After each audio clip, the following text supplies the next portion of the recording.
Selon les géologues, la Terre est âgée de 4,5 milliards d'années.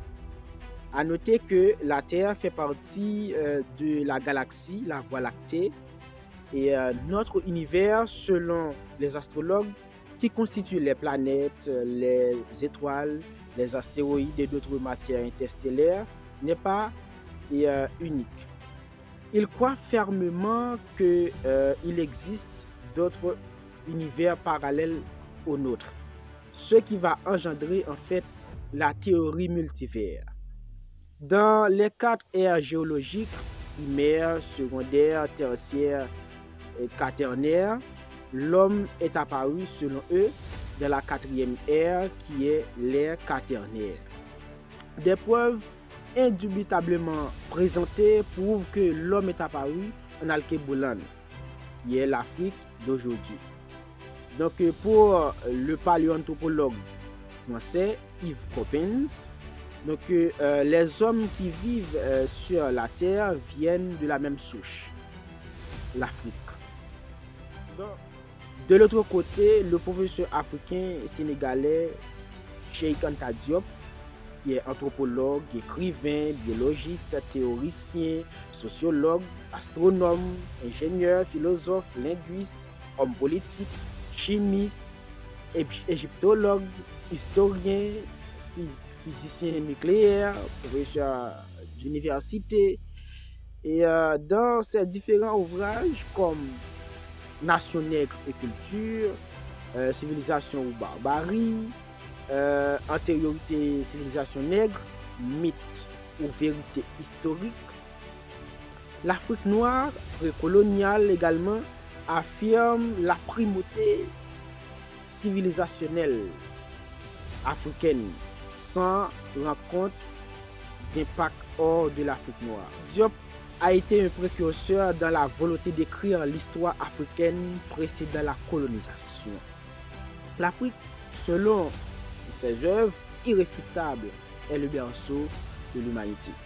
Et pour le chercheur, professeur égyptologue africain guadeloupéen Nyosere Kalala Oumprende, et dans ses différents ouvrages tels que l'origine négro-africaine du savoir grec, la traite négrière européenne, vérité et mensonge, les racines africaines de la civilisation européenne, discours afrocentriste sur l'aliénation culturelle, les humanités classiques africaines pour les enfants, initiation aux humanités classiques africaines pour les enfants de 7 à 17 ans et même plus, manuel d'études des humanités classiques africaines, histoire de l'esclavage, critique du discours eurocentriste, qu'est-ce qu'être kamite.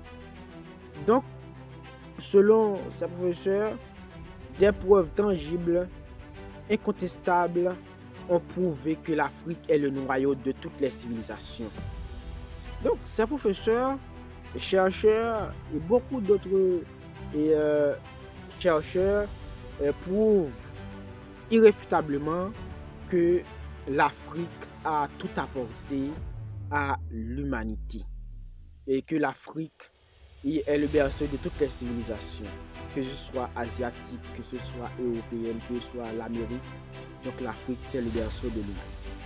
En fait, l'Afrique est la mère de toutes les civilisations, que ce soit sur le plan linguistique, que ce soit sur le plan médical, que ce soit sur le plan étatique, astrologique, philosophique, et spirituel, littéraire, architectural, historique, artistique, etc.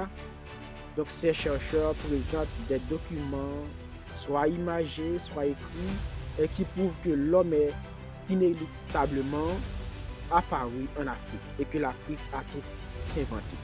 Par exemple, le premier calendrier Camille, donc l'écriture sacrée, le médiévitaire, donc les jeux, l'architecture, la médecine, la littérature, les mathématiques, l'électricité, l'astrologie. Donc tout découle de l'Afrique.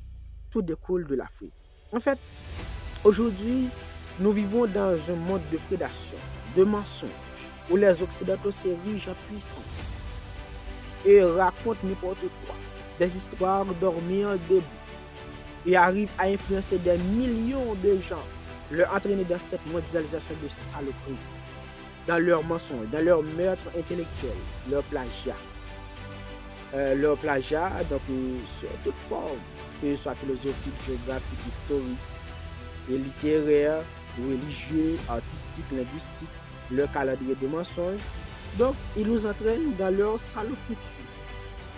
Donc, beaucoup de savants grecs, latins, romains ont étudié en Afrique. Hérodote, Pythagore, Thalès, ils ont étudié en Afrique. C'est avec la colonisation, ou bien les invasions barbares de l'Afrique par les sanguinaires, dévastateurs, criminels, violeurs, voleurs européens, que l'Afrique a connu toutes ces souffrances, toutes ces atrocités. Les Européens sont arrivés, voler les modèles de toute la civilisation africaine, esclavagiser l'Afrique pour s'enrichir et construire leur fortune sur le mensonge, le crime, le vol. Avec l'esclavage, l'Afrique devient un continent comme si une terre sans histoire, sans culture. Et pourtant, c'est l'Afrique qui est le berceau de l'humanité. Aujourd'hui, il est impératif de réécrire l'histoire de l'humanité. Car les Occidentaux ont mal rapporté l'histoire. Ils ont plagié l'histoire de l'humanité. Les Occidentaux sont pour la majorité des plagieurs, des démagogues, des voleurs, des escroqueurs intellectuels. Ils rusent avec ces principes fondamentaux. Comme disait Aimé Césaire, homme politique et historien martiniquais, dans le discours sur le colonialisme, une civilisation qui s'avère incapable de résoudre les problèmes qui suscitent son fonctionnement est une civilisation décadente. Une civilisation qui choisit de fermer les yeux à ses problèmes les plus cruciaux est une civilisation atteinte. Une civilisation qui ruse avec ses principes est une civilisation moribonde. Donc, les Européens qui se présentent comme les véritables intellectuels, des donneurs de leçons, des défenseurs des droits de l'homme, sont en réalité des escroqueurs intellectuels, des plagieurs.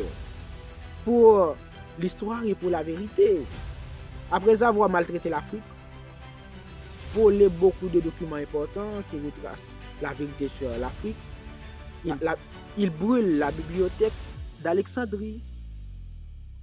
Et pour que l'humanité, en fait, ne sache pas les modèles de la civilisation africaine, ils ont travaillé pour désorienter l'humanité sur la vraie histoire. Ils ont diabolisé, satanisé et dénigré, calomnié, bestialisé les Noirs dans toutes les dimensions, que ce soit sur le plan spirituel, que ce soit sur le plan matériel. Ils bestialisent les Noirs. Comme disait Cheikh Anta Diop, je crois que le mal que l'occupant nous a fait n'est pas encore guéri. Formez-vous, armez-vous de science jusqu'aux dents et arrachez votre patrimoine culturel.